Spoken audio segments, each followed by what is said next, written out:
Yo, what's going on, everybody? Welcome back to the RapChat podcast. This is our podcast, everybody. So, Hey.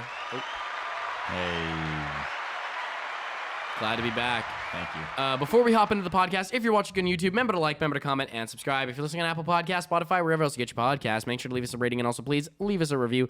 You can find us on Instagram, TikTok, and Twitter at the RapChat Official, where we post all things Raptors and RapChat related. We're your host, Luke Dick. Elias Eldridge. And Sam Kenny. All right, and I think that's it for that. We did I are. forget anything? No, you're Nope. good. We're here. You'll be listening to this most likely on Tuesday, and the season for the Raptors kicks off on Wednesday against the Cavaliers of Cleveland in Toronto, if I'm not That mistaken. sounds so funny. The Cavaliers of Cleveland. We are the Cavaliers of Cleveland.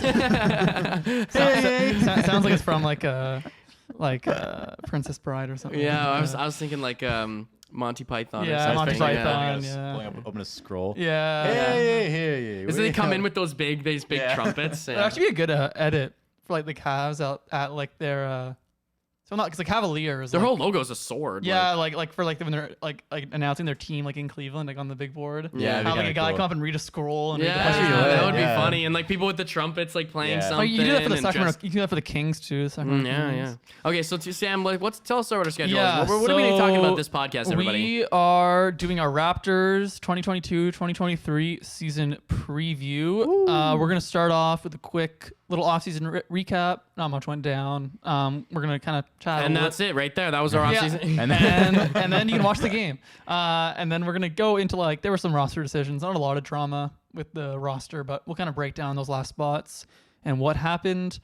We are going to mention our favorite storyline to look at throughout the season, our breakout Raptor player for the season. prediction. Yeah.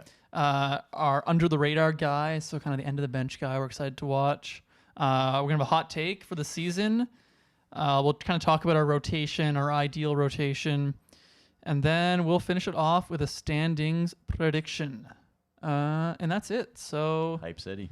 do you guys want to start off with the off-season Yeah. recap? There's really not a lot to sadly. Yeah, we got some new guys. Maybe and, not sadly, but yeah. I mean, I think the guys that we even brought in to try out for the team, I was, I think that we brought in some really solid guys, man. Yeah. I think we made I think the moves we made were all good moves. yes, they were all good I think moves. Otto Porter I'm very excited about. Yes, so Otto Porter's contract. So wait, are we gonna? So let's start of the off-season moves, like sort of biggest to Smallest. smallest. Okay. Yeah. Okay, so So- let's start with one. And Mo Cruz, yeah, movie star. So Celebrity. we signed Otto Porter Jr. At the beginning of free agency. It was a 2-year, $12.3 million contract, but the second year is a player option Yep. for $6.3 million. So there's a good chance he picks that up. I Yeah. would assume. Yeah. What are your thoughts on Otto Porter? He is now 29 years old. he's turning 29. 28. He's 29 He's younger now. than Chris Boucher. He's 29 now. Isn't that why he's younger than Chris Boucher? That's Really? pretty wild. Yeah. Damn. He's been in the league for so long. I feel like he's been in the league forever. 2013, 2014. Yeah, I'm very excited with Otto Porter Jr. It reminds me of the DeMario Carroll signing. Well, less investment. Way less Yeah. investment, which is great. And a little bit more proven skill set. Yeah, I think when we signed DeMario Carroll, we signed the vision of what DeMario Carroll could Yeah. be, and he didn't turn out at all. He was okay. I think we but- were also expecting a lot out of DeMario Carroll. I don't really know if I was really expecting a whole lot out of him. I expect him to be like a good shooter on our team, and Oh We my were God. expecting DeMar Carroll to accomplished be like a starter level player, like Yeah. he was in Atlanta. Yeah. And no one's expecting Otto Porter Jr. to be No. anything more than like the 8th or 7th man. No. Yeah. at and, most. And I think what we've seen, at least in Golden State last season, is he played his role perfectly. He made some big shots. He was just there in the corner making He threes. started in the finals, man. Yeah, he did. And I think if he can just bring that to Toronto, just in consistency. I want a consistent shooter so Yeah, bad. Yeah. man. We've had dump truck fires of quote unquote shooters in the past few years. And if I'm he's tired of it. And if Otto Porter Jr. is anything, he's a consistent shooter. Like he's a career almost 40% 3-point shooter. Is which that what is it is? On how many Yeah. attempts? I mean- 3 per game, but That's not terrible. bad. Yeah. I'll take those threes. He's become a shooter more in the past few years than he was in his rookie year. yeah, and you got to in think he came to the Washington. league when 3-pointers were still down. Right. So last year, he averaged about 22 minutes a game and shot 37% from 3 About league on about average. 3.5 attempts per and game. like he just made some big shots, man. Like when they needed him, he made them. Yeah. And so I just want to make this. Sorry, did you want to say I'm good, something I'm else? good. Okay, so I wanted to say this. What was one of the number one things we talked about last season? The fact that we hated that Pascal had and Fred and so many guys and Gary even had to play so many minutes, and the fact that we had no consistent bench. And I think even if you just add one guy, that makes a lot of a difference, man. Especially one guy who not only has veteran experience, but is still athletic enough to really play and understand how a real he's played with real half court offense. You want a real half court offense? Try the Golden State Warriors. That's how you play in a real fully fledged concrete established offense. And I think like his energy and his knowledge that he's going to bring to the guys on the team, like Chris has never played. I'm going to say this. Chris has never really played in a fully fledged half court real NBA offense. And I think like Otto brings that he has IQ's already there. You know, you don't have to teach him anything. He knows what to do. He knows his role. He's not coming in trying to be a starting player. He knows I'm gonna come off the bench for this team. That's why I signed this contract. I know my role. I'm gonna play it. Simple. You don't have to teach him much at all. So, and you're not expecting a whole lot out of him either. Like no, you're expecting to make shots, play defense. The thing is, when I think I try to like contrast this to the Thad Young trade. I think what you're getting with Thad Young is a lot of the things that you got with Kyle and translatable advice and skill set to a lot of the guys who are archetypal player. But when you look at a guy like Otto, I mean, like, don't get me wrong, Thad is still a great competitive player, but Otto's he's younger, man. He's got more gas in him. Like he's got more longevity than a guy he like can play 30 minutes a game. 100%. Well, absolutely. So the only thing with Otto, I guess, that we have to say is he has struggled with injuries throughout his career, and especially lately, and he's already dealing with a hamstring injury this season. Right. So that's the one thing. But like, let's take it like in his recent 2018, 2019, he played 28 games. Or sorry, was that when he was on 29. Chicago? 2018, 2019, he played. I can't do math. Anyway, last year was his healthiest season in a long time. He played 63 games. Yeah. About 22 minutes a game, and I think that's what's going to keep us from really riding him too much.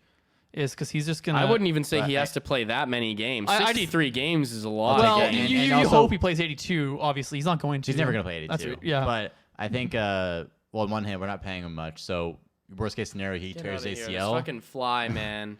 Worst case scenario, he tears his ACL. We lose $6 million. And Yeah. I mean, we lose a key rotation piece, but I mean, we did it last year. And also, I mean, not to jinx anything, or I don't know much about our training staff. Bueno, our head guy, what's his name again? Alex McKechnie. Alex McKechnie is very good at his job. We haven't had many big injuries. Like, I mean, maybe he has some little annoying things here and there, but and injuries are just so like you could have like the most injury prone. I don't even know if that's a real thing, but a guy who's been injured a lot in his career, and they'll have a fully healthy year, and you could have the healthiest guy ever, and he'll step on someone's ankle and it's true. take his knee out. But there's things where it's like you pull a lot of muscles and you have 5 games here and then 5 games there, and that's when miles having on your good legs. training staffs come into play very well. And And also, like, I think it's important to mention too that I'm okay with resting Otto games, consecutive games, because I mean his skill set's already established. It's not like we're trying to develop him. We're not trying to develop Otto Porter Jr. So if we rest him 3, 4, 5 games in a row, it's a lot of games.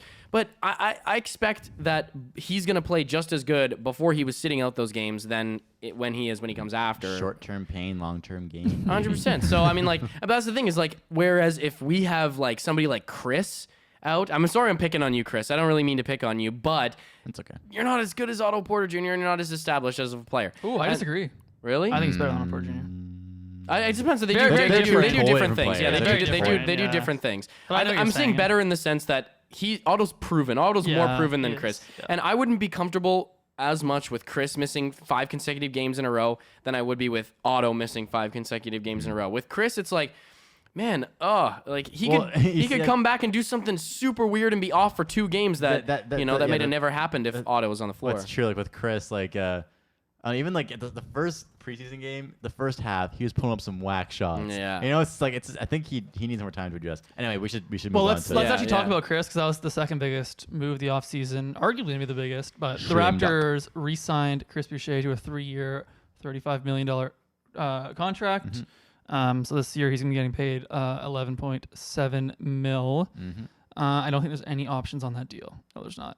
So I'm totally cool with that contract. Cool with it. I think I don't know much to say about it. I think it's cool. Really cool for Chris to get that money, considering what he's been through and how his season started last year. That money was definitely not guaranteed for him until the very end of last season. The second half of last season. So that's like just. I thought we were gonna struggle to trade him. Yeah. Before Man. So we were talking at the beginning of the year. We're like, God, what are we gonna do? Remember when Chris and Steve were the two guys? Yeah. And then Chris just after that, it was before the All-Star break. After Christmas. It was after Christmas. Yeah, it was after Christmas, and he really started to pay attention. But we saw you in preseason, Chris. Don't be doing that type of stuff. He's not. He won't. He knows his role.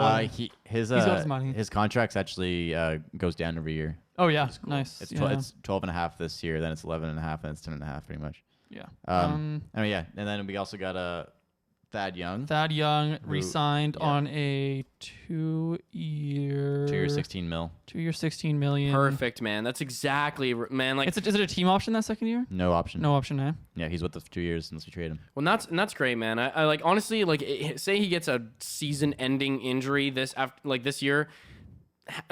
Basically, have him as a coach, have him as a player coach, 100%. In the next following season. Like, I love him on our team. You cannot make up for what he offers. No, and even like before we had Thad and Otto, we didn't have any vets like that. Yeah, and you could see the inexperience show. Like you remember, like we last season before we got Thad, we were, and like, I think Goran was like part of it too, but. Oh my God! I totally forgot we played Goran Dragic, man. That was such a weird shit show. What a weird. But we were like total. We had the least amount of games played in the NBA.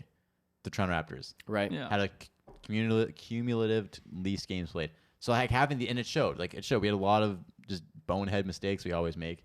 Thad and Otto, having them on the team just establishes us more as a real, competitive basketball team. Yeah, absolutely. Yeah. Especially after we lost Kyle, man. Like we talk about this so much, and the fact that it's like, why one of the reasons it's like people I hate it so much when people talk about, oh man, could you imagine if KD, Russ, and Harden stayed in OKC together? I'm like, that's them. That's all them, and they were rookies, bro. Like that was never gonna work. And also like they developed so differently together. They would not all be. You're not seeing 3 MVPs on one team. No. James Harden was a 6th man on that team, bro. Yeah. He's an NBA starter, obviously. Yeah.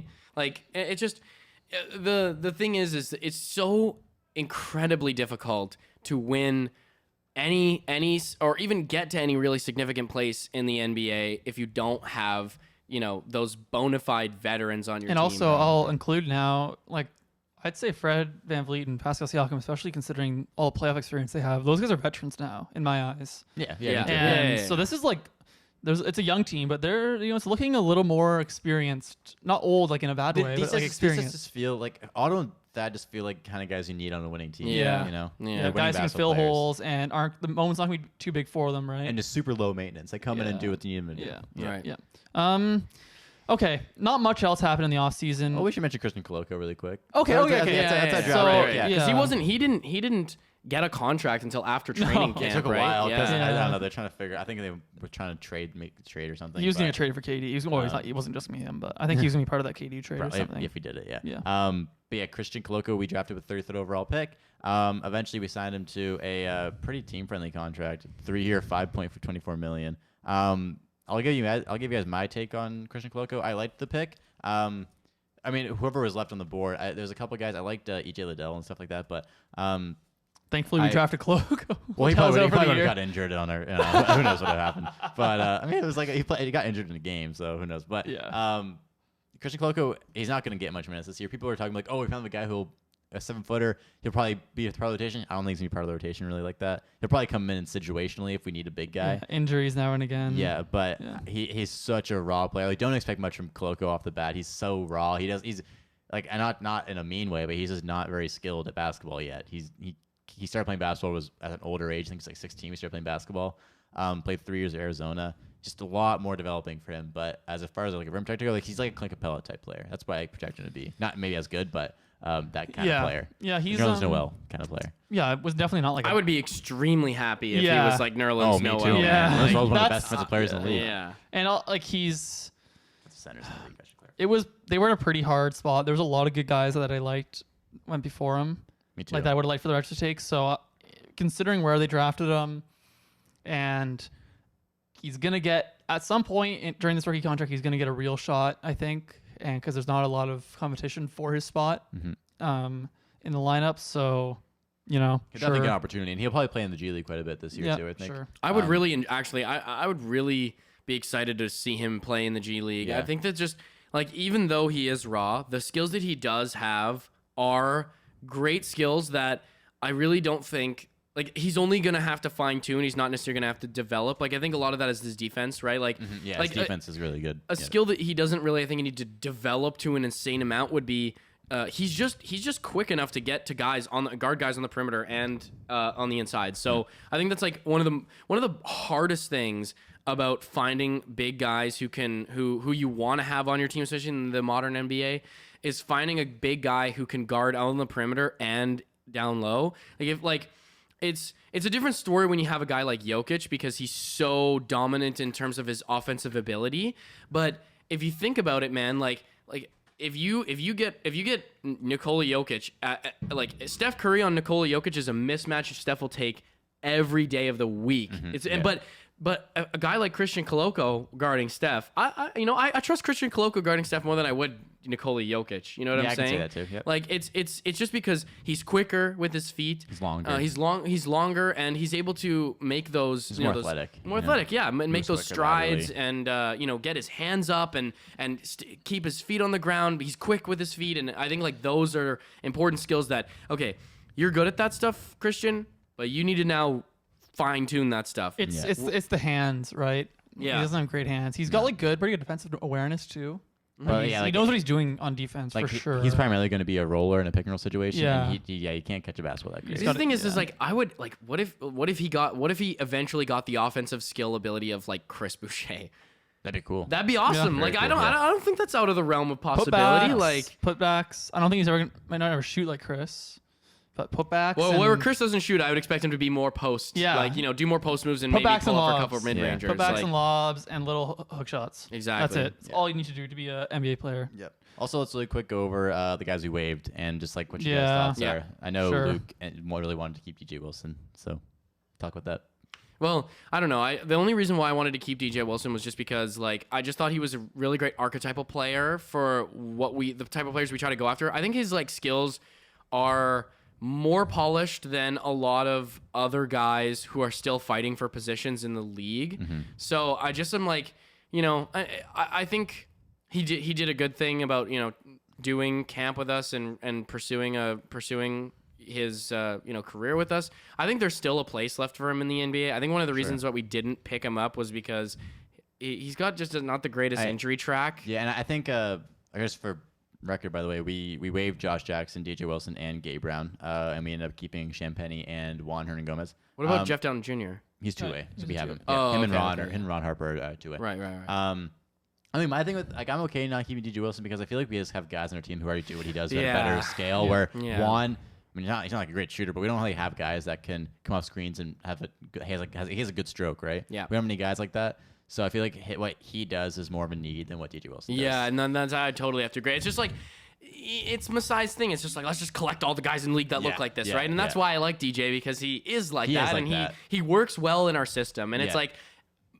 another place, another time, it would fit. If he was even more polished in his offensive skill set, I think that we definitely would have signed him over Juan for sure. But it's like I definitely would trust Juan on the 3-point line more than I probably would trust DJ Wilson on the 3-point line. So I really don't. I'm just glad Champagny got in there. I feel like Juan's more the 15th guy than Champagny is. I think it just kind of came down to contract structure.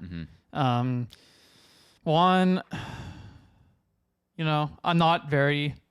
let's just say I'm quite skeptical. I'm not going to get my hopes up on anything. Yeah, you are on thin ice in my mind because we've had Svi and you're like Svi, so you just be better than Svi. He's never shown really any consistency in the NBA one.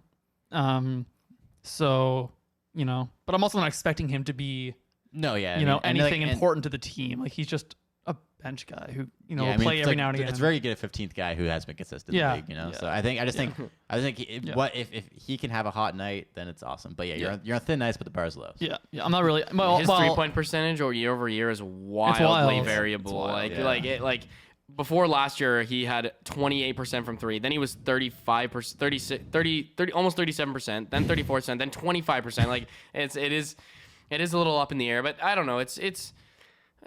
I think like going with a guy like Juan is. I feel more comfortable with him than I would Svi. And also because I think he could probably play better defense. Oh yeah. And in all honesty, for your 15th guy, let's be real here. Has DJ Wilson been in the movie, and is he gonna bring in that extra market? No, honestly though. Yeah, I mean, having that guy is your 15th guy, a guy who's been in a movie that came out recently, and it doesn't really matter. I mean, you really have to worry about ticket sales in the first place. I know, but when it doesn't really matter, right? That's a little extra income for your 15th guy. Sure. When it doesn't, like, they weren't, like, neither of them was actually gonna make a difference. ESPN will post the Raptors if one does something. Exactly. Like, neither of them were actually gonna have an on-court impact. You absolutely know Matt and Jack are going to be like, Bo Cruz, Matty D, it's Bo Cruz. Big bucket Bo. And he's cruising through Matty D. Bro, I'm hyped. I'm excited.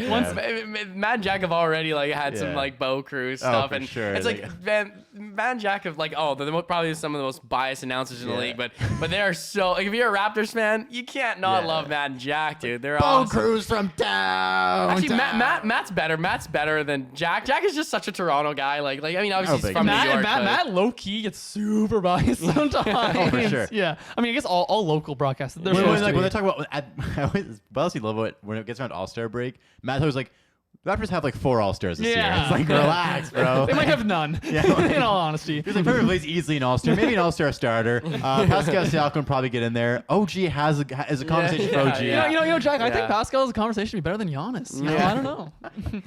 All right, that's probably it. Let's move on. Yeah, I'm going to talk more about some of these other guys as we get going here. All right. Our favorite storyline of the upcoming season. So this is just can be anything, just a storyline that we kind of want to look at how it kind of plays out throughout the season. Yeah. I have so many different storylines, bro. I've got one. I've got one also. Okay, so go ahead, Elias. You bring. Something I want to follow is Gary Trent Jr. and how exactly mine. Yeah, how well he can prove that you can't trade him. Yeah. Can he get to a point where, because right now.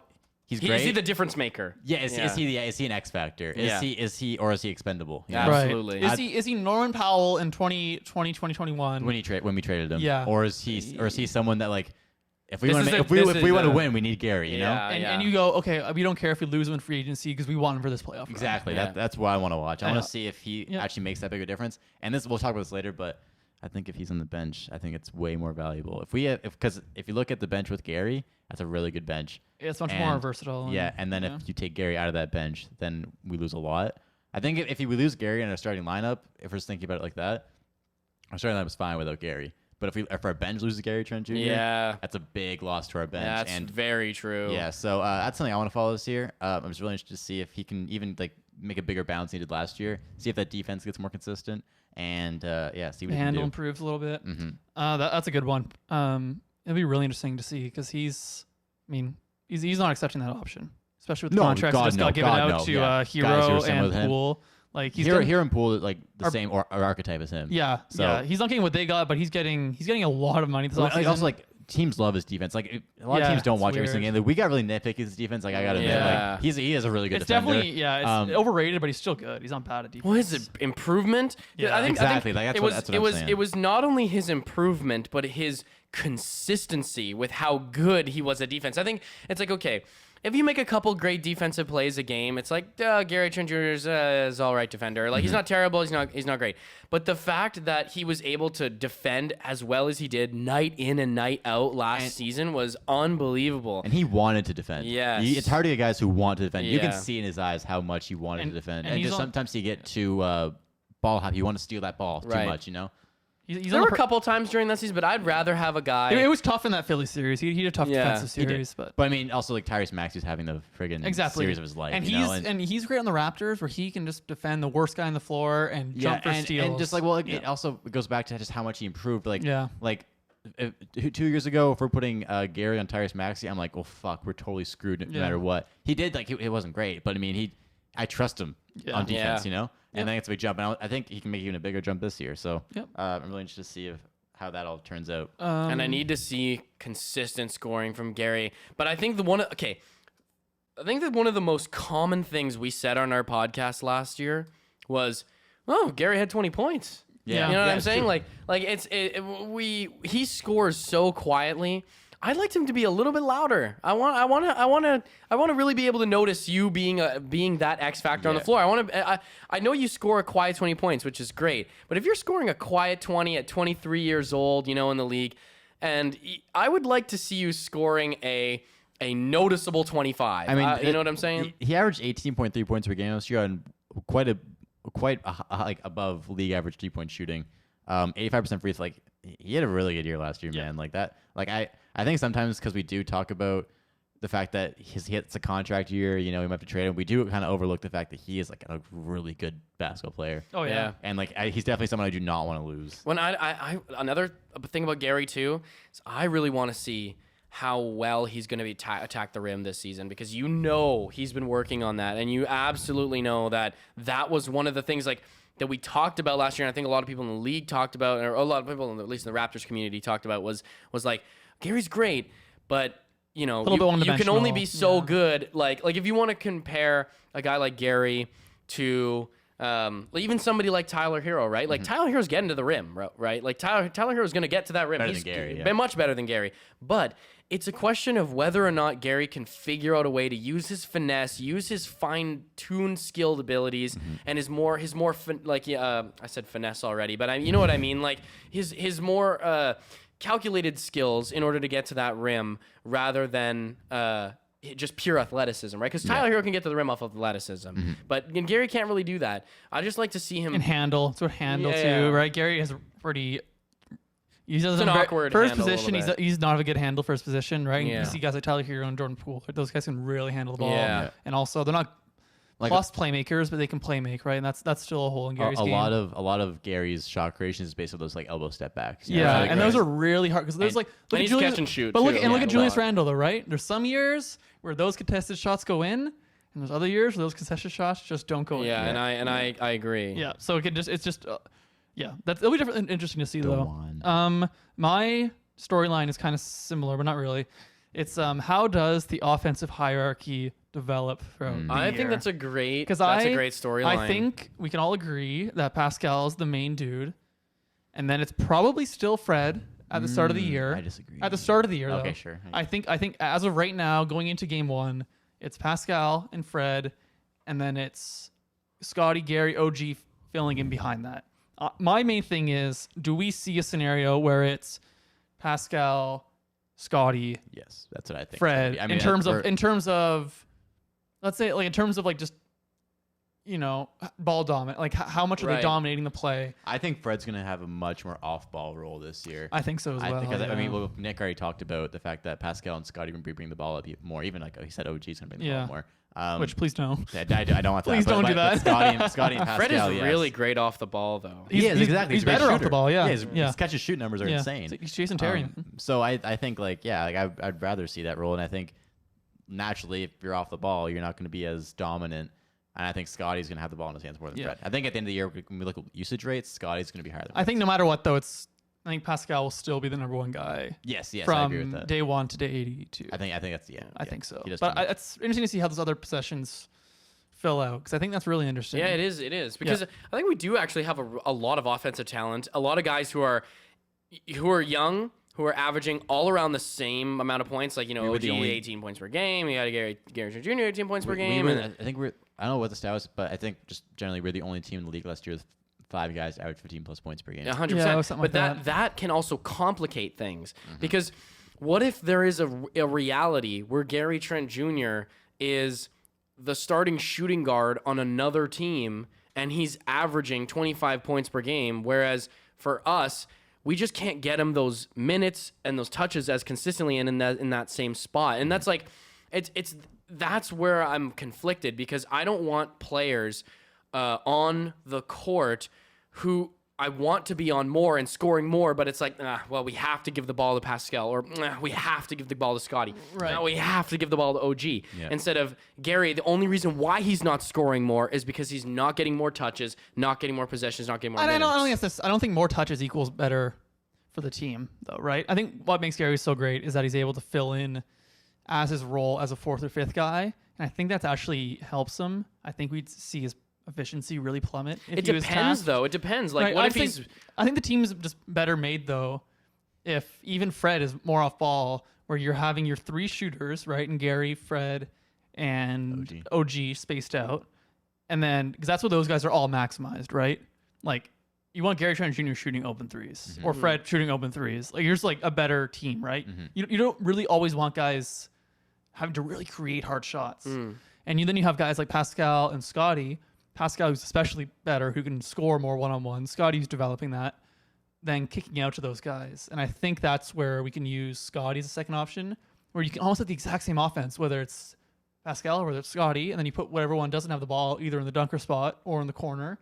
And they're both that was another thing that I wanted fine in the corner. That was a storyline that was interesting to me, is how well Scotty and Pascal develop together. I think so bro. Their chemistry goes together, because they do a lot of the same things. But it works together. And that's what I'm saying. But I want to see how they get it to work, how it develops, like what it looks like. And I think they're one of the coolest duos, because everyone likes, like, there's so many people that maybe outside the Raptors you don't like to watch all the time, are like, oh, there's an overlap, right? Like, they don't, right. You have to choose one, they're going to clash. But all the numbers indicate that they're better when they're together. Yeah. Like, on the floor, right? So I think that's really cool. Like how I think Nick hopefully can get creative with. That's what I want to see. I think you have the right 3 guys around them. You do. To provide enough spacing for them. Yeah, I'm just really interested to see what Nick does with them. Yeah, like it'll be interesting. How he makes it work. Yeah. And that's what I'm curious about too, because I'm thinking like especially if you think about a guy like OG, like, you know, he is on the perimeter a lot, but he also has the ability to get inside. But it's like, well, are we taking away Pascal and Scotty's opportunities to get inside by giving the ball to giving the ball to OG to get him to let him to go inside? And it's like, well, did we want him on the perimeter more as that sort of catch and shooter, because he's great on the catch and shoot, but we also know OG can get to the rim and score that way too. Right. And it's like, I would hate for there to be like a conflict. You know what I mean? It's a conflict between maximizing right now and developing. No, and that's exactly right. That's the key thing here, right? And I think the regular season, you can use that to experiment a little more. Yeah. Right? Give Gary, you know, maybe a few extra possessions every now and again, or give OG. But like, we need to win this game. Like, how are we doing this, right? Yeah, who's on the floor? Is it Fred what is pick and everyone roll? doing? Sometimes. But I think it should be dominated by Pascal and then Scotty.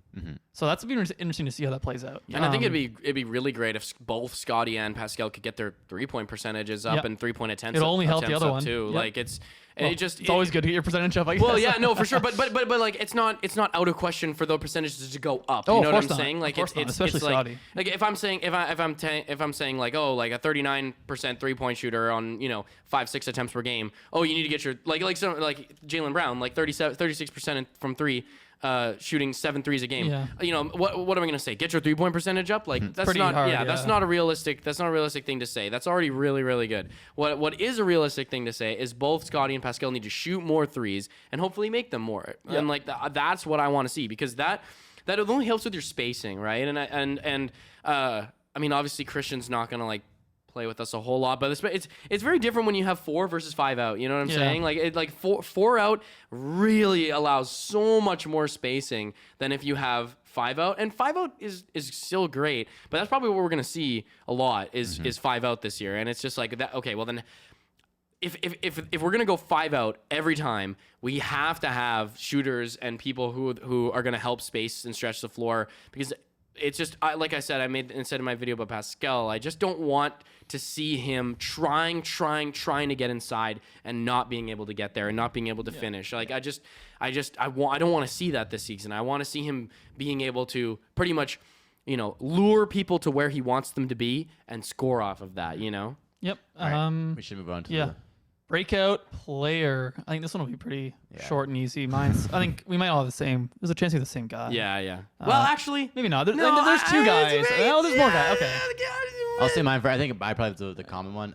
Ken Birch. You have a little whole speech prepared about like Ken Birch. Breakout at age 30. No, Precious Achua. Mine too. Yeah. Easily. There's a video coming of Precious Achua hopefully this end of this week. So Is the other one? stay tuned.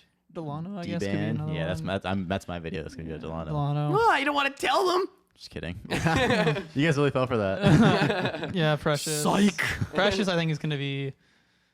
He's gonna be like we talked about. I feel like we talk about Precious like on the limited content we've made. We talk about like Precious every time, but like. Dude's got so much potential. I don't think I have to spend too much time on this, but he has the tools to be as good as he wants to be. Yeah, I think he's awesome. My hot take is that he has the. Is this your official hot take? No. Okay. I've got another hot take that we're talking about OG, Gary. No, wait for that. You know. Say Precious one then. Yeah, as I was saying. Oh, okay. Like you know, we talk about like the ceilings of like OG and Gary and stuff, and I low-key think Precious is the highest ceiling at all those guys. Not named I think Scotty or what Pascal's at. This isn't my hot take either, but it's also kind of a hot take. I think OG's hit his ceiling. And might in have. terms of production, at least on the Toronto Raptors, Right. I just would like to see him play more games. Yeah, but I don't think I don't think he's gonna do more for Toronto than he's already done. I don't think he's gonna be I don't think we can get more from OG. I don't think He's he'll not gonna be an ever be. all-star or I don't anything, think no. he'll ever Exactly. be an above 25 point per game scorer. Oh, in- God, like, in God, any no. league. I don't think he'll above be above 20. 20. Yeah, no. But I think 20 is a solid. I think that's his ceiling for max. him, Whatever yeah. Harrison Barnes' max average points was, I think he's better than Harrison Barnes. but average like points, like that kind of he hasn't production. done much. Harrison Barnes points. He's averaged 20 a year one year. No, No, he did. He had like 14 as his highest or something. Like, or 16 What? maybe one year. Wait, what are you looking at Harrison Barnes stats for? for comps. 17.7. Yeah, that was what Yeah. Dallas. Dallas, yeah. Yeah. Oh, 19. 19 with 19 his first year in Dallas. Oh, fuck me in the Yeah. ass. Okay, no, but yeah, Precious. But you see, like Harrison Barnes is. It's a Yeah. lot lower than that, but I'd say I think OG's Sure. the ability to stay. I think he's a better player Yeah. overall. I'm just saying like that kind of production. But I think Precious is gonna like talking about this year. I think he's gonna have a lot of opportunity. He's like no doubt in that top 6, and he might even start. Who knows how the season plays out? Dude, they had him a jump I ball mean, and he won it a couple times. If there's Like, injuries, sheesh. if there's injuries, he's like definitely the first guy in the starting lineup, no matter sure. who gets hurt. So I think his defense we saw last year is absurd. Like he's legitimately has a chance to be first team all defense. He's that like versatile. I thought, and he's just the way he handles pick and rolls and stuff is just like he like covers pick and rolls like he's been in the league for 10 years. It's just I don't think it's innate, but he just has such a great feel for defense. When I was looking for stats for that game we played, you guys will see at some point this week. I was looking at Precious' defensive stats, Yeah. and his like the amount he defends each position.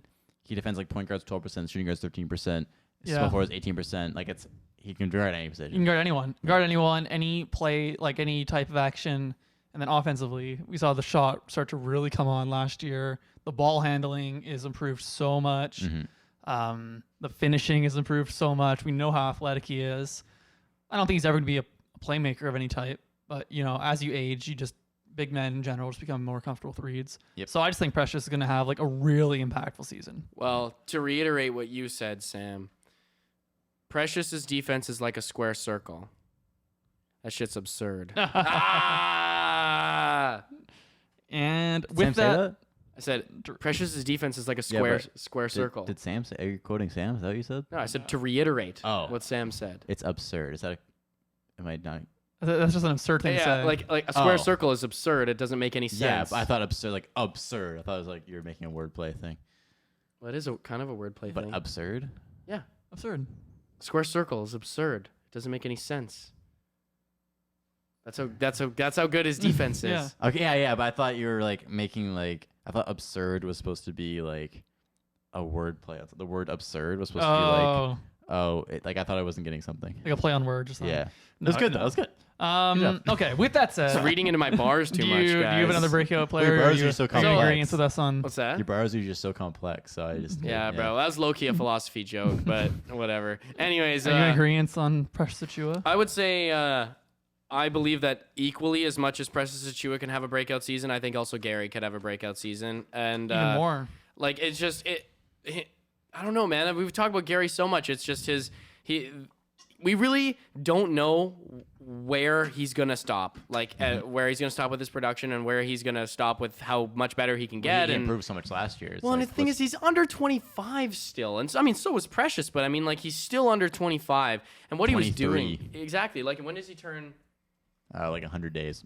Yeah, well, and that's so he's. But that's the thing is, he's gonna be turning 24 this year. That's still incredibly young for a player who's doing what he's doing, and like no team in the league would not want Gary Trent Jr. on their team, and just I'm really curious. I want to watch the Raptors this year and get hype for Gary. I want to watch the Raptors and be like, this is the man. Like, this is him. Like, he is him. Like, I can honestly see him having a bigger role in the offense than Fred VanVleet as far as scoring. I goes. hope so. As a scorer, Really? I can see Gary being more of a scorer than Fred this As year. a scorer, Yeah. if he's consistent with his threes, Fred's gonna know. play and make more, but Gary, as far as scoring the ball, I think Gary can be more of a scorer than Fred. Yeah, Like, isolation scoring? No, just scoring in general. If you saw at the end of the season Gary Trent Jr. average 25 points per game, Not 25.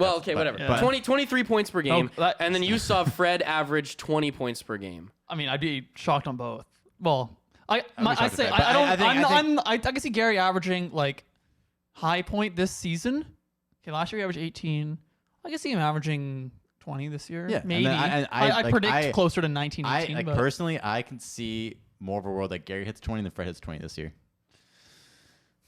I see that more. That's the thing, though, too, is that Gary, we're like, Fred doesn't create much of his own shots at this point. that's a good point. And yeah. he's going to be, I think, with Scotty and Pascal having the ball in his hands more, Yeah. he's going Right. to come off more screens to be a shooter. I think Right. Fred's going to not be known as a shooter this year, but I think a lot of his points can be catch and shoot, coming off screens, getting open for shots, for threes. Where Gary, I think Gary, you give him the ball, he goes to work kind of. Yeah. And that's the thing is, like, you might see Fred have a 15-point game, but that's like all threes. Yeah, exactly. You know what I'm saying? Exactly. Like he hit 5 threes, and everyone's like, "Whoa, Yeah. shit!" You know what I'm saying? Yeah. I mean, obviously, he's not going to go 100% from 3 every single time, but you get what I'm saying. Like, hits 5 threes, that's 15 points right there. That's a crucial 15 points. I know what you mean. He that's a good point. He could average more than Fred this year. He could. He totally could. And just from not necessarily in terms of impact, but Right. in terms of just Yeah, pure that's scoring. Scoring, Yeah. exactly, Yeah. And there's a chance he probably plays more minutes too. Just younger Yeah. legs. Yeah. That's a good point. Okay. Under the radar guy you're excited to watch. You go So first. like a end of the bench guy, not one of the guys who's really going to be in Not the one of the rotation. guys, but like one of the guys. Yeah. Not one of the guys. Okay. I actually have a couple different like people that I'm kind of thinking about for this.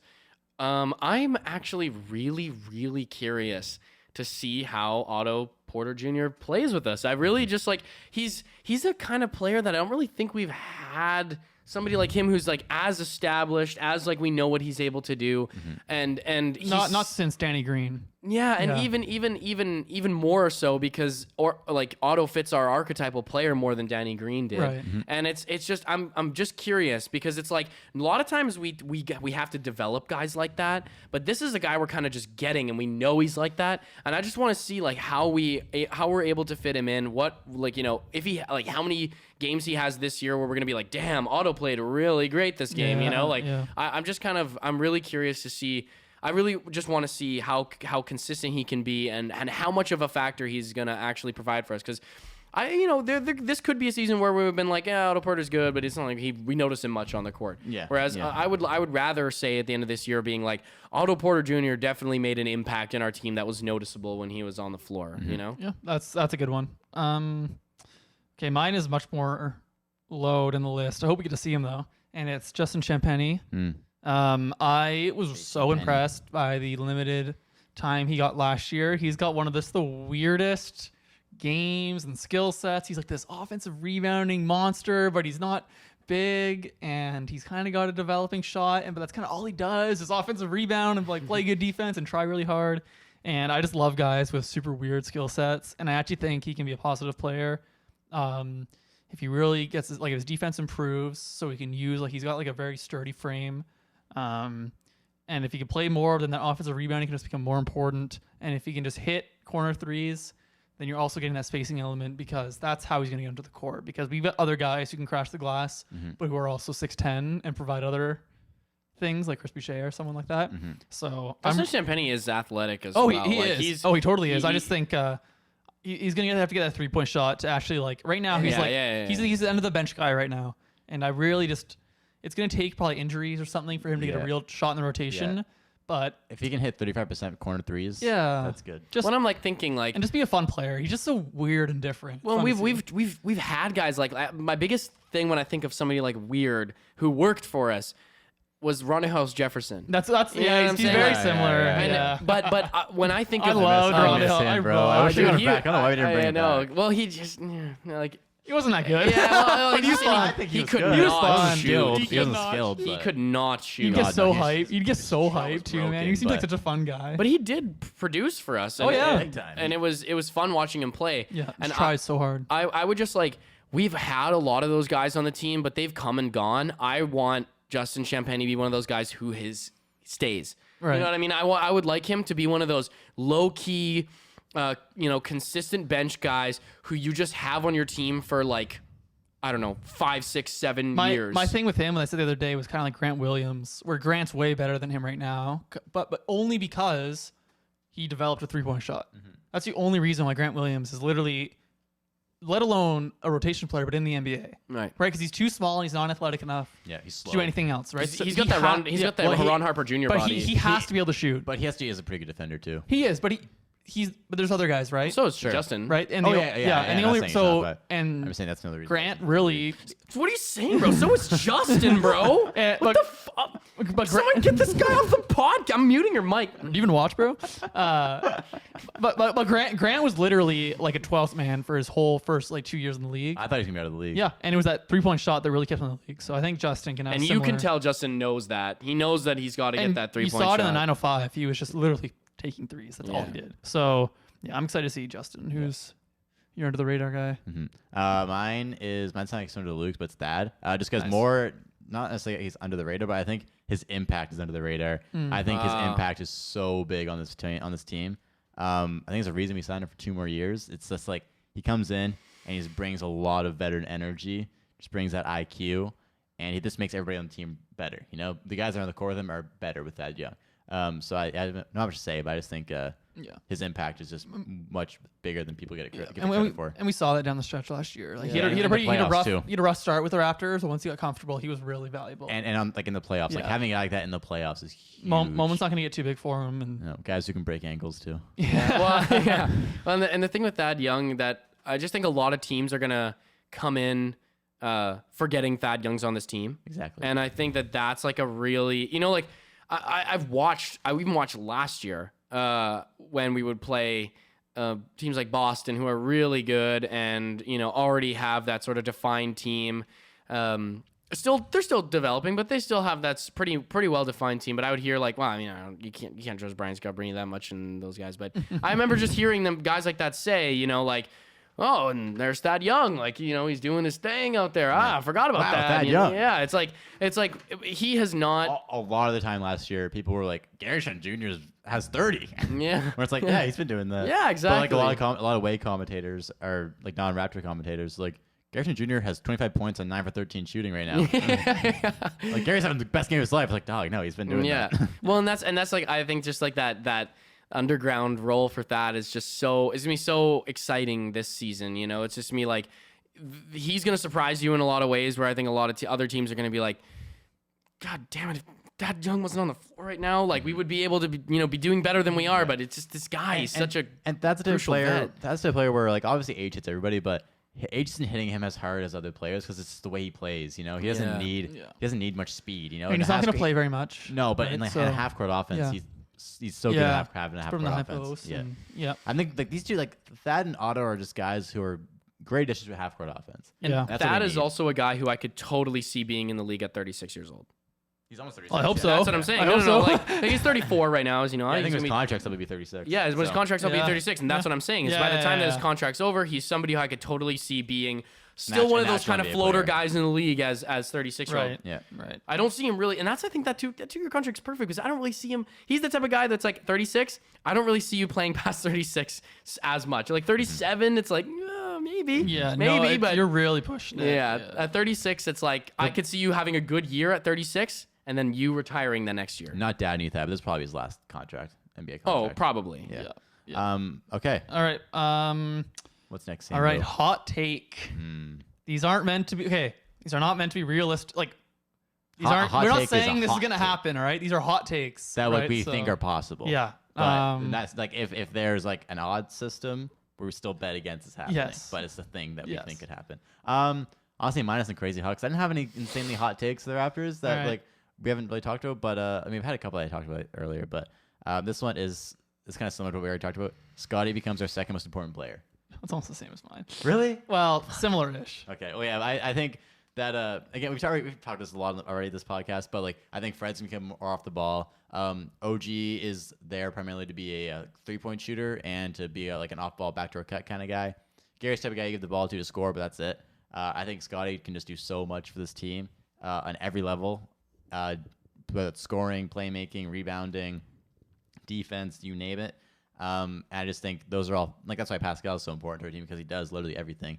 I think Scotty's going to be doing that more this year than he did last year, and ultimately just like last year, Fred was probably the second most important player, but I think Fred's role is going to be more diminished this year, and Scotty's his role is getting higher and higher and higher. So I mean, Yeah. that's pretty much the basis behind it. Mine is the Raptors have 2 All-Stars, and one of them isn't Fred VanVleet.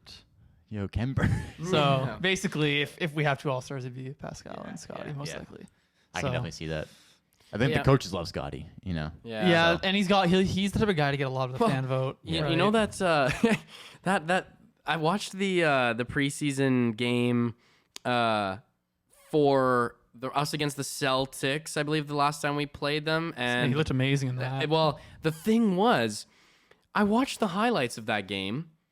There was one clip of Scotty scoring, and so I'm like, what the hell? He had, like, 25 like points, too. yeah, Yeah. and that's what I was about to say. And I was like, there's one clip of Scotty scoring, and I'm like, there's no way Scotty didn't do well this game. I looked at the stat sheet; he scored 25 points. I was like, jeez, like, and you got one, all you like got one highlight. creation It's probably points all too. Jason He was Tatum. all creating as well. Yeah, he's been making a lot of contested mid range too. Yeah. Yeah. Yeah, man. And Scotty's been really he's good this just year. his shots looking better, much better than last year. Just his comfortability with, not that his shot really looked that bad last year, but It looks more polished. It looks more polished, and he looks like he's more comfortable and wants to take those threes. you can tell he's he been hit working 3 on it. threes, 2 threes that game, I think 2 threes, two, yeah, 2 threes, which is like, That's cool. yeah, and he hit 2 threes for us on a consistent basis next year. I don't care if you're 2 for 10. I don't care if you're 2 for 7. I He don't. makes 2 threes in 82 games.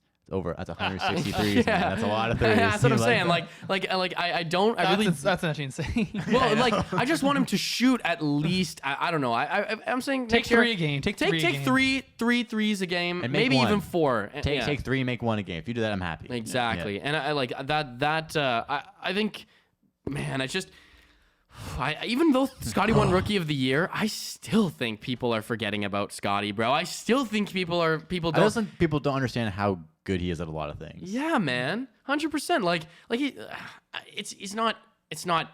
You know, the excitement around Scotty being Rookie of the Year, I think, was some of the most lowest excitement out of a Rookie of the Year from outside of the Raptors. Like I think there was only so much hype because we were hyped for him. Whereas I think a lot of analysts last year were like, oh, and Scotty Barnes won Rookie of the Year. You know, he's been great this season. He's been good. You know, he's averaged 15 points. They made it seem very run-of-the-mill Rookie of the Year. Yeah. And I think that it's like Scotty really, and it's because, I don't blame him. It's the Raptors, and it's a Canadian team. I think most of the analysts last year were favoring Cade or Evan, Like right? me? Well, no, but the guys who were working at ESPN, and you know what I'm saying? Like a lot of the main Right. analysts, they were really thinking that, especially Evan Mobley. I think he was the real favorite to win. ESPN guys loved Cade though too. Yeah, no, Just they 'cause he's the did. first overall pick and stuff. 100%. And when he was playing, he was absolutely a difference maker. Yeah, and it's kind of crazy Scotty actually won it because like just the amount of media that goes against the Raptors. Yeah. Not necessarily against, but they just don't promote the Raptors. Well, media has votes in And in Oh yeah. Rookie of the But Year I thought as well. the best thing that happened to him was that Mobley plays also for the Cavs, who are not a big Market. media hub, and Cade on the Pistons. So I think that kind of minimized some of it. Like I think if Mobley, even though I thought Mobley personally, I was slightly in favor of Mobley winning last year, but I think if Mobley was on a team, What team was It- LeBron playing for when he won? Where he was rookie of the year, was he not? Cleveland, but he was obviously Exactly. he was obviously the best. It was. Fuck you, Sam. I'm just saying though He's that the best pro- he's if, the best if rookie of Mobley all was time. even in like Chicago, I think there's a little bit like I think Mobley wins it. Yeah, maybe. Yeah. Right. How think close of margin it was. Yeah, for sure. But Possible. Scotty was very deserving of it for sure, and I think he's gonna be terrific this year. I just want to see him Terrific. scoring more, man. I want to see him just. I just don't want to see me overly passive. Yeah. Yes, That happened a lot last year. where he got Exactly. overly passive. But I don't know. I think the messages that he's been getting and the the encouragement that he's been getting. Like I think a lot of the problems where you see guys take that passive back seat is when they're on teams like, I want to see it say a team like Chicago, you know what I'm saying? Brooklyn with Or Ben yeah, Simmons. Brooklyn where there's just like where they're like, "Oh, go to the gym. Do your thing, We'll help you out. We'll get you in workouts."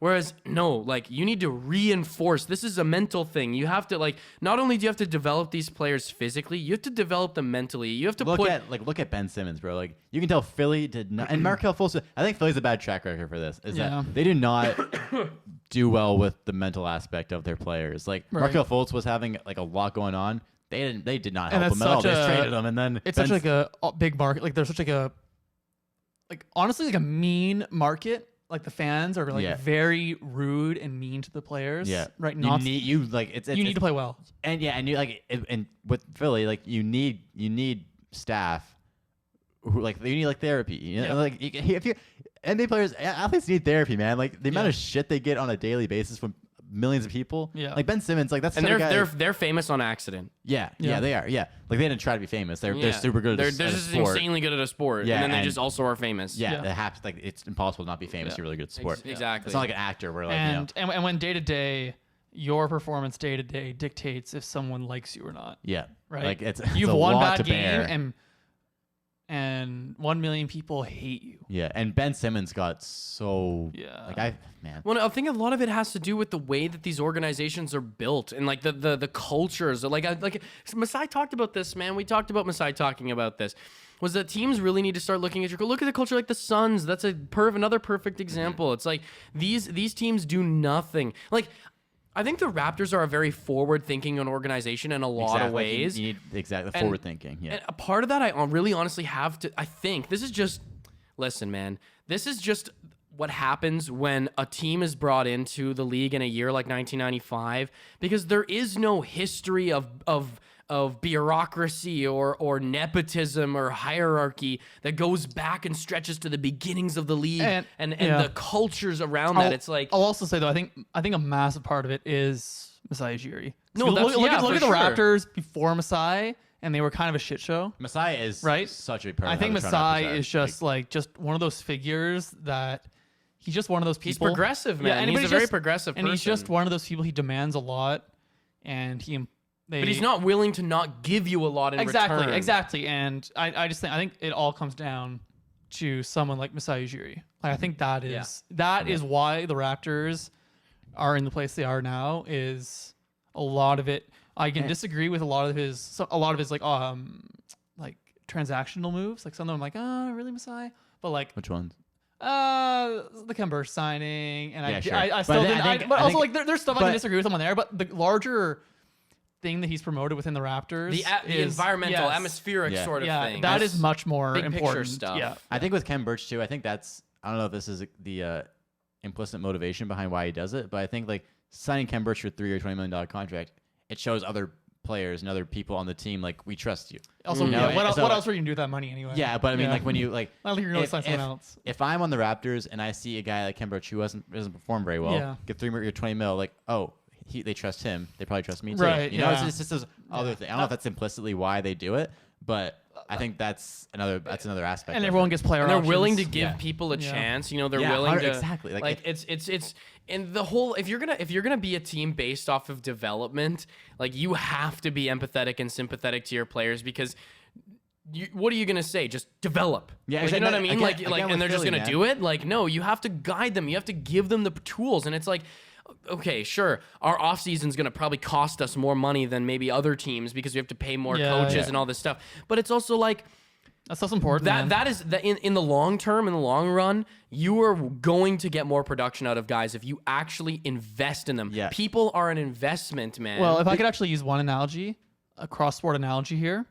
You sure can. Last year in 2021, the San Francisco Giants baseball team were not projected to have a good team at all. They were projected to be kind of like a middle team, not a playoff team whatsoever. And they ended up winning 107 games and setting all these records without really any stars on their team. A couple stars, but not really. And the whole reason was behind it. They had these older players who were coming off injuries and stuff. And it's because they employ way more coaches than anyone else. So they have like 4 coaches for every role. So if one person's teaching style doesn't, you don't hear that, you can talk to someone else, you can connect with more. All of their money went into, they have one of the most player-focused, progressive managers in the league. They had such a diverse coaching staff. They just had all these, like it was all focused on inner development rather than transactions, which they didn't really do. And I think that's a good model for the Raptors where, you know, the Raptors aren't going to be a free agent destination. They just aren't. Mm-hmm. Like our biggest free agent signing in the last few years was literally Otto Porter Jr. And it's because his wife grew up here. Yeah. So let's not get too ahead of ourselves in that, right? And we're all realistic on that. It's not going to happen. Might happen in a few years, who knows? But it's not the case. So you need to take those other advantages, and you have to win on the margins of those other advantages, right? So you need the best coaching staff, the best medical staff, the best environment where guys feel comfortable, and give everyone, give Otto Porter a player option, even though he's coming off, all these injuries and stuff, because you want guys to feel like they're trusted and respected. Yeah, so, yeah, respect is big, yeah, and I think and that's almost high. And I think what Luke said about giving guys a chance, again with Philly, man, like every guy they draft is immediately up for potential trades, and you look at their draft history in the past 5-10 years: Jahlil Okafor, Nerlens Noel, Markelle Fultz, Zaire Smith. These are all guys top 20 picks. Didn't really pan out. They didn't pan out because different ways. Yeah, it was like this guy's like occasionally Tyrese Maxey panned out, Joel Embiid panned out, but these guys are just very skilled already. There's no development and there's no reinforcement. There's no you come in and we're like, okay, we trust you. Even Mikal Bridges, they drafted Mikal Bridges and traded him right away, and it's all this stuff where you like the Raptors draft guys and tell them, look, we're investing in you. Mm-hmm. And they show that by sending them to the 905. They talk to them all the time. Like, they care about them. They give them chances in real NBA games. Philly does not do that. Philly always has a strict 10-man rotation. Their bottom 5 guys are irrelevant. And a lot of those bottom 5 guys are the guys they drafted. Yep. And they just waived a bunch of guys who were actually, I thought, development. And I'm not a fan of that type of basketball philosophy. Like, I think I'm not a type of like I'm not a fan of that philosophy in general when it comes to anything. Like I don't care if you what's that? They're just trading philosophy. Just the idea that you're willing to see people as the people that they are, and and as a capacity for greatness. They're chess pieces. Exactly. It's like, are you good? Are you gonna be good for us? And it's like, well, if you're not playing well, it's like, well, you're playing bad for us, so we're gonna bench you or something. You know what I'm saying? Like, instead of being like, let's get you in with the 905. Let's do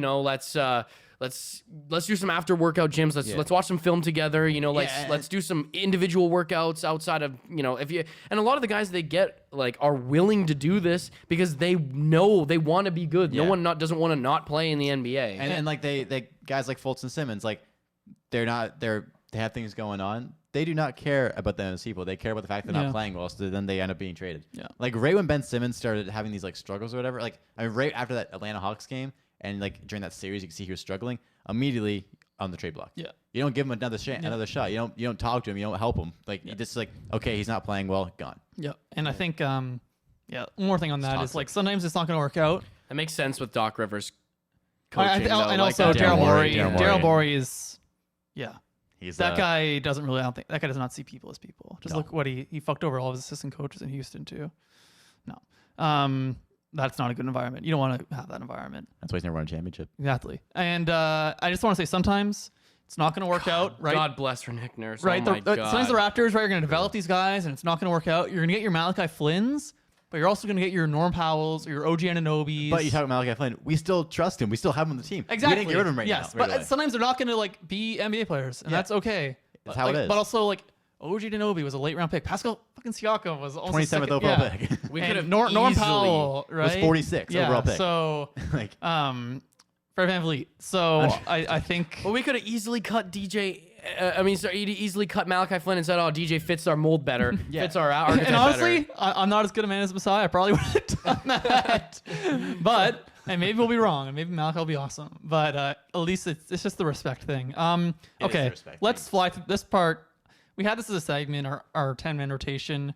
I'm just gonna read off it, and I think just tell me if you got. Mine's like, is it what you predict it's gonna be or what you want it to be? My ideal 10-man rotation. Okay, yeah. mine's ideal also. So okay, let's Fred VanVleet, Gary Trent, OG Anunoby, Scotty, Pascal, Precious, Otto, Thad, Chris Boucher, and then for my 10th guy, I put Delano Banton. I have the same 10 guys, but I have a different starting lineup. Okay. This is what I want. I didn't order in lineups. Okay, that's what I did my ideal as in what if I was Nick Nurse, this is what I would do. Okay. This is what I want it to be. Scotty at the 1, Fred at the 2, OG, Pascal, Precious. And then my bench is Delano, Gary, Otto, Thad, Boucher. That's what I do. Same 10, yeah. Yeah, it's all about. And I would probably even go sometimes Thad for Kem, like in certain situations. Sure, or Koloko, I guess. Yeah. Yeah, no, that's. Yeah, it's. But it's not much time. I think we're all pretty. Like, I think Gary would all be.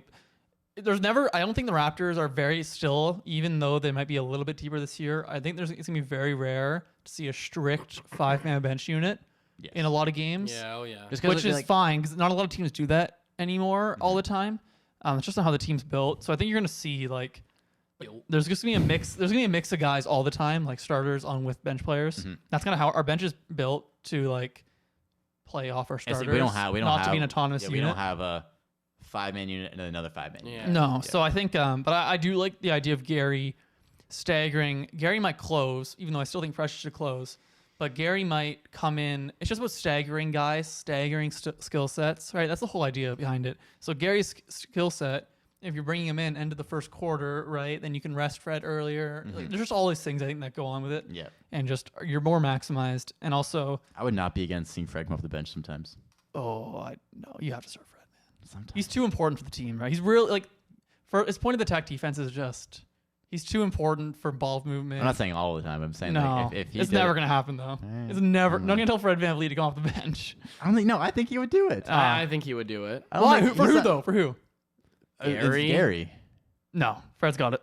Fred's just Why? a better No, player. because listen, Kate. I think Fred would see it as we're giving Gary a chance. We're taking Fred's a chance such on a a young team player. guy. Fred's such a team player. He's a but mature you're gonna win more guy. games. Fred, I think you're gonna win more games with Fred VanVleet. Sam, we're not necessarily talking about win more games. We're talking about taking a chance on experimenting with an idea. We always think about how many starting lineups we had last year, man. We had so many different starting lineups. But are you taking out as of now your second best player? Sam, you're playing the. I'm using a terrible example here because, well, let me use a different example. You're playing the Indiana Pacers. Do you want us maybe start Gary Trent Jr. and just not to like fuck around? Just for see what experiments, Okay, man. sure. You never know. Like I mean, sure. Last year, before the season last year, you would say that he should start Tyler Hero, right? Yeah. Would you have said that? Yes. Yeah, came off the bench and they were great. Yes. It's trying new things. You never know. I just think, And I don't see like why. I don't think putting Fred on the bench necessarily hurts us. I think Fred is an entrenched member of so many of the actions the Raptors run. Literally, the entire Raptors go-to playbook is inverted screen. That is true. Fred VanVleet, Pascal Siakam. I just think Gary Trent's an awesome player, and I think he's going to be really, really good. I'm not saying Fred VanVleet just does everything on the court better, except for pull-up mid-range. Again, what I said, that's my ideal starting 5. Fred is in my ideal starting 5. But I'm just saying, I think it's gonna be cool. It'd be cool to try. And if Fred's ankle's hurting, make him play 15 minutes a game off the bench. If we want to fuck around in April, do it. Well, I'm also saying like if his ankle's kind of sore, just a little sore, 15 minutes at the bench. I think Fred VanVleet wants to win. Fred VanVleet also wants a contract extension. He got a fresh contract. Yeah, he's fine. If I'm in his position, I want that extension. I think Fred's chilling. I think he's a very mature player. I think he totally is. I think it for if he's willing to trust Nick, he's willing to trust Masai. If Nick and Masai sat down with him and said, "Okay, listen, Fred, this has nothing to do with how good of a player we think you are." But how does it make the team better though? Changing experience for trying to. Because think about it, Gary's the younger player, right? Gary's the guy that you want to usher in when Fred is the guy that is going to be aging, right? So like, if you want to try something, why not try it? I think it really hurts your pick and roll defense. But what he said is that Fred's aging, Gary's still 23. It's just trying it, Yeah. What's going to be the future of your team? Like, what could be the potential future of your team? Right? I think Fred's still just a little too young to have that I just conversation. want to read it. Also, I'm not saying permanently do it. I'm Yeah, saying, me neither. Yeah, If yeah, they yeah. want to do it for one random game, just to see what it would look like, That's what I'm saying. go Like, who ahead. knows? Why not? But I don't think we'd lose anything. Yeah. But sure. Okay. Anyway. as long as he's still playing 35 minutes. 35. Well, like in big games, I need him Sure, playing at least 35, I right? don't want him averaging 35. Oh, minutes no, for this no, game again, no, though. no. Yeah, when Only we average play like, when we play the Bucks, I better see Fred on like the whole Yeah. game. But we play the Magic. no, yeah, The actually, worst team yeah, in the NBA. no, play him like 28 minutes. Okay, that's all right. Last thing before we go, our standings prediction. So where do you think? Oh wait, real quick. I wanted to ask you guys actually. I thought it's halfway through. Do you guys think the Raptors gonna have any All-Stars this year? Yeah, at least one. Pascal? Yeah, Pascal. most I definitely. think Pascal's gonna be All-Star. Okay. Okay, standings prediction. So where do you think the Raptors will end up? Eastern Conference standings This is my come the end of the year. my ideal standing. Wait, first, Just before better or worse than the Magic this year? Worse. Easily. Much worse. Much worse. Not even close. No, okay. You're realistic. This is- where do you think they're going to end This up? is absolutely my hope and my dream and my wish. I think it's so attainable, but it's just we have to fight hard for it, and that'd be the 4th seed. Okay, think but fair. I think realistic. what's your like you predict them to be the 4th seed this I year? predict 4th seed. Okay. I I was mean, we've got the fight, we got the drive, we got the guys. I was between 4 and 5, and I chose 5. Really? I'm 6. 6. Yeah. I'm 6 because I think there's teams in the East that are just I objectively know, better. Yeah. I know. But I think also the Raptors win more regular season games. I think the Cavs are going to be a while to figure their thing out. So Yeah. that's going to slow them down at the Yeah. start. Hawks have to figure their thing out. Yeah. I think like the top 3 teams are pretty set in stone, and Bucks, Philly. Milwaukee might have some injury stuff though, right? Yeah, Middleton's but gonna miss the also, first few I don't weeks. necessarily Yeah, think but- like Philadelphia is locked in for that spot. Like I think if there's anyone fighting for that 4th spot, it's probably going to be us. No, and- I'm and saying. Philly. No, but I think the top. They're not. I think theoretically, like I think what my idea is that Celtics, Bucks, Philly are top 3, in whatever order, and then that 4th slot is where it gets. Could be Brooklyn. Could be Yeah, it could Brooklyn. be Toronto. Brooklyn. I definitely can see. I'm full on Toronto. Could be 4th seed. I'm just saying. Could be Miami. Yeah. Could be I think. I still think we could potentially have a better regular season than the 76ers though. Oh, for sure. Like Like, I think it's good. I think it's gonna.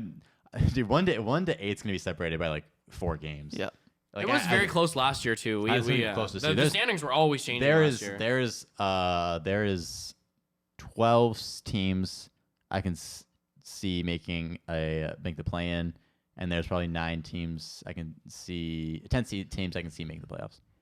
Realistically, making the really. top 6. Yeah. Yeah, because you still got Chicago. No, sorry, making the top 8. 8. You still got Chicago. You still got yeah. Right. I think I have a kind of a hot take here. I can definitely see the Wizards being better than Chicago this year. Ooh, hey man, I went down that road last year and I can't go back. The Wizards, I think I I- like the Wizards Bro, roster. And Yeah. Lonzo's gonna be out for another year, You bro. put too much heart in the Wizards, just break your heart, man. I'm not putting too much heart in them. I just think I don't trust Chicago this year, man. Oh no, me neither. The defense man. is booty. Yeah, no Lonzo. And I just- Vucevic is only getting worse. And the Wizards made improvements in their roster. Yeah. And full year of Kristaps, and I mean, you probably missed 30 games. 50 but games. There you go, full year. I mean, you get Kristaps with Bradley Beal over 50 games. There you go. Kyle Kuzma. Yep. Monte Is it? Morris. I like And Monte Morris. KCP is still on the No, he's on Wizards? Denver now. Oh, he's on Yeah. Denver. Yeah, I love Denver. Will Barton. Yeah, Will Barton. Thrill. Rui Hachimura. Right? Yep. Rui. List goes on. Benny Yes. Avdia. Johnny Davis. Johnny Davis. Yeah. Yeah, they could be all right. All right. That's all I've got for you Yeah, guys. that's everything I So have. We're all saying Too. 4th, 5th, and 6th. We've got them Yeah. all covered. Next So they're going to be the time- 3rd or the 7th. Yeah, and next time you see a podcast, it will be when the regular season About starts. actual games and stuff and real things. I'm Yeah. excited. You guys Okay. think we're taking the dub first game over Cavs? I'm gonna say yes. Yeah. Last year's home opener was so Oh bad. God, dude! Speaking of the Wizards, Remember how depressed we were, man? Oh, speaking oh of my the God, we Wizards. came into this podcast and we were so depressed. Yeah, we were like, if we make it, if we're top 10, I'm happy. Like, yeah. That was tough. Donovan I- Banton hit a half-court shot, so that was fun. Yeah, that's but we were true. down 40. God, that was such a bad game. That's probably the worst game of the year. One of It them. can't get Like, worse than that. I'm gonna say No. that right now. It's And not. We're not gonna lose by 20. We're gonna lose by 10. No, I think we're winning this game. I agree. I think. Scotty's I gonna don't come know. in and be the man. I'm Scotty's got to prove he should have been rookie of the year. Hey, Remember last week. He gotta prove it. they've got Donovan Mitchell. So I mean, I think But they gotta figure it out. I think yeah, exactly right. But I think that our defense is good enough to lock in on them. And then yeah. No, for if we lose the first game, the season's over, man. Losing all That's 50. literally how we we're were quitting last this year. podcast, So man. funny. Fuck this shit. If we start 3-5, you don't want to hear me. All right, yeah, let's wrap it up. So You have something else to say? Nope. Oh, I thought you said and. My bad. So, remember, guys, And, if you're watching on YouTube, remember to like, remember to comment, and subscribe. If you're listening on Apple Podcasts, Spotify, wherever else you get your podcasts, make sure to leave us a rating and also please leave us a review. You can find us on Instagram, TikTok, and Twitter at the RapChat Official, where we post things all RapChat and Raptors related. We are your hosts, Luke Dick. Elias Eldridge. And Sam Kenny. And we will see you guys next week. Yes. Peace out.